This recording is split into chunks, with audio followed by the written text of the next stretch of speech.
shall be seamless at the 7th edition of Nigerian Fintech Week happening here in Victoria Island, Lagos State, Nigeria. And we are with someone special from the Mastercard, in the person of Akintunde Ajayi, who is the Business Development Lead, Fintech and Enabler, Western Europe, Middle East and Africa, Mastercard. We are glad to have you, sir. Thank you. How are you doing and how was the summit? I'm doing well. The summit have been quite interactive. It's been interesting. I've heard quite a number of things from different, keynote speakers. And I'm glad this is happening at a time where, number one, the collaboration is very necessary, especially in this fintech economy. Then number two, how can we take the fintech opportunity beyond where it is today? How do we take it to the global space? How do we ensure that we are also able to kind of resell our talent that we are building in this part of the world that are doing so many great things in the market today? Wow. Yeah. Thank you very much. Still talking about collaboration, Mastercard has a history of collaborating with fintechs worldwide. Are there any notable partnership with Nigerian fintech companies that you can share, and what impact are they having on the digital economy? Very good question. Thank you for that. So, in the market today, we have quite a number of them that we are partnering with. And in the last 4 or 5 years, that has worked with us, to kind of build the fintech economy, to give it the right recognition, to also showcase some of the things that they are doing in this part of the world to the rest of the world. That today they are able to access grants, they are able to access, support across different parts of the world. And a very good example is what we started with the likes of Paystack, the likes of Flutterwave, the likes of PayU, MoneyPoint, then bringing it down a bit to what we are doing currently with the likes of Neplus, Provios, who are more like the one activating some of our low-cost acceptance solutions on the market.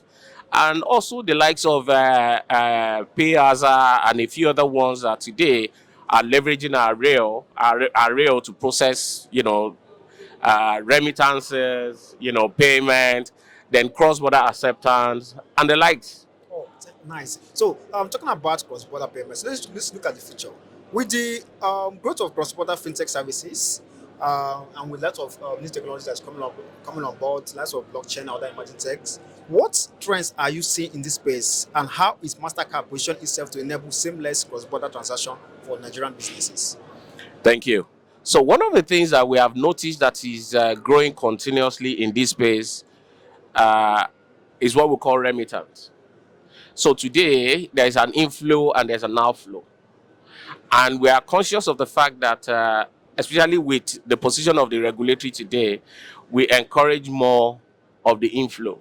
And we're also very conscious of the process, that are regulatory requirements, that are rules that is guiding the inflow of currency into the country.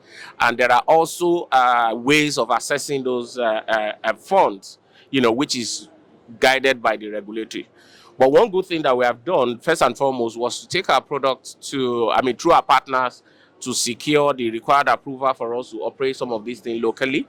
And thanks to the likes of Access Bank, to the likes of Fidelity Banks, on their partnership with us today to kind of take cross-border transactions beyond Nigeria to over 20 markets, globally, where you can seamlessly remit money from point A to point B, effortlessly, and at the same time at a very, very reasonable cost. So these are some of the things that we see coming, and we continue to onboard partners. We welcome more banks, fintechs to come on this platform, and of course be our partner to help them take their transaction, their partners' transaction from point A to point B. Oh, thank you very much. If you are still joining us, if you are just joining us now, we are having this interview session at Nigerian Fintech Week, and we have Akintunde Ajayi, who is the Business Development Lead, Fintech and Enabler, Eastern Europe, Middle East and Africa of Mastercard. Thank you very much, sir, for your time. And Thank lastly, we would like to, from your wealth of experience, we'd like to get your advice for a startup. What advice do you have for startups that are people that are looking to start a business and startups? Okay, so one of the things I would say about startups is the fact that number one, they need to understand their market. They must be able to get themselves familiar with the regulatory requirements in their market. They must be able to have some level of, senior leadership like creating a board, ensuring that they are taking guides, and of course, learnings from people who have done this before them, and eventually being able to kind of position, then understand where exactly they want to play within the sector and get themselves, into that sector, ensure they have mentors, and, take a step at once so that eventually they don't burn their fingers.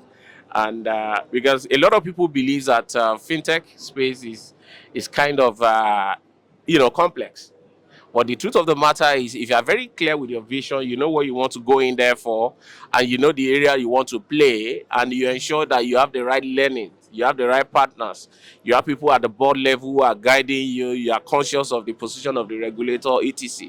I really don't see any reason why you will not succeed in coming to this part of You the have said world. it all. Thank you. There's a lot of youth out there who are building. At least you have heard it from the best, from the expert. Thank you very much. I really appreciate your time. Thank And I you. still bring light from Coin News. You're leading blockchain and MTech TV in Africa. Bye for now.